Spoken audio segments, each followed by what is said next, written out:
have, up to this very moment, fired more than 700 drones and hundreds of ballistic missiles, thereby defeating our enemies in their interception attempts and establishing a new record. They have achieved more in the past 48 hours alone in their battle with the invading enemies than was accomplished throughout the entire 12-day war. The brutal and terroristic actions perpetrated by the United States Army and the Zionist regime against the oppressed Iranian citizens, particularly in their savage attack on hospitals, schools, the National Broadcasting Organization, and various civil institutions will increasingly forge the determination to wage a full-scale war against adversaries within the armed forces of the Islamic Republic of Iran, and will significantly enhance the scale of our country's military engagements. And victory is not but from Allah, the exalted in might, the wise. They chose their initial strikes with extreme care and a very conscious decision at the same time that I implore you to consider what happened to our nation's leader. Our country's leader was brutally attacked and martyred at his very own workplace alongside his entire family. And at that exact same moment, our innocent children were also martyred in Minab. With 2 missiles. Why 2 missiles? Our children in Minab. Today, their eternal resting place is to be prepared. 171 beautiful Iranian angels, commander of Iran throughout Iran's modern history, until we speak of the international community of a... We're not talking about abstract concepts. Every single government that is a member of the United Nations, including European countries that constantly preach about the rule of law and human rights, had a duty and still do. International law is being undermined. International humanitarian law has been trampled underfoot. The UN Charter has lost all meaning. A military invasion of Iran would undoubtedly mark the beginning of the end.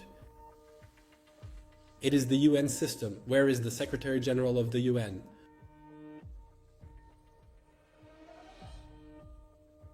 Republic attack. Any source of information, any means of informing and raising public awareness has been an integral part of Israel's pattern of crime. The biggest killer of journalists in Gaza, pause, in Lebanon, pause, and in various other places, pause, is the Zionist regime. We can say that children and journalists were the primary targets of the Zionist regime.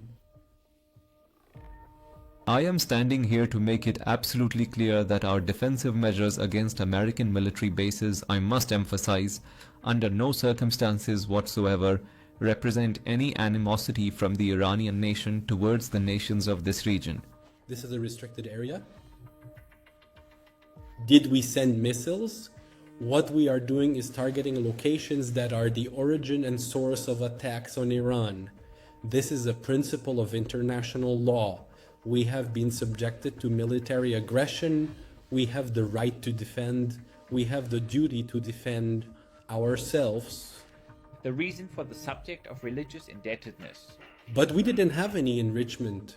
Even though we always emphasize that enrichment is part of our right, we are a signatory to the NPT.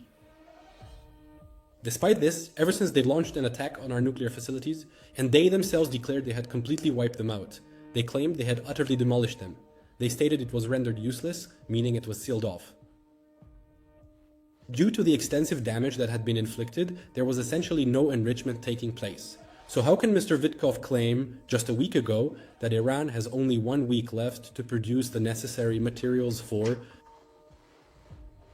the construction of a nuclear weapon, a constant barrage of lies, and endless deception? And this, unfortunately, has now become the defining pattern of American diplomacy in this current age. We need to understand what exactly has transpired today. This deception becomes even more egregious when, on the one hand, you claim to be concerned about the lives of Iranians. You say you're sending aid, but the aid you actually send arrives in the form of missiles, striking a school in Minab, or a sports stadium in La Merde, or even a hospital in Tehran, Avaz, or Marrakech.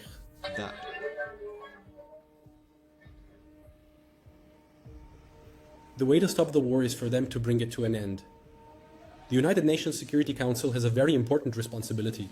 Yes, its past record clearly indicates that it has not taken action, but it absolutely can act if it truly wishes to, because there are no impediments whatsoever to its taking action apart from its own political will. The international community must make a decisive choice before it becomes too late. Before this conflict expands and spreads to other regions, it must certainly fulfill its obligations. The action must involve compelling the aggressor parties to put an end to their aggression. Our country, at his workplace, with his family. And now I want to tell the people of Iran, that everything that is being said regarding the negotiation process is nothing more than an absolute falsehood. That in the very last stage, a specific offer was presented to us and we did not accept it. The very core of the matter is reality itself. We must not allow them, at the same time as this unequal and bloody war they have launched against us, to inject their falsehoods into the heart of history. Little. This would be an act of war. Any such act against Iran would be regarded as complicity with the aggressors. It would be regarded as an act of war against Iran. To claim that defensive is merely a synonym for offensive is a statement that simply defies all logic and reason. Is their true intention to completely deprive Iran of its fundamental capability and its inherent capacity to effectively defend itself and fight back against any potential aggressors? That truly would be an absolute and utter shame. If these nations choose to take sides with the aggressors, they have already inflicted more than enough damage and harm upon Iran.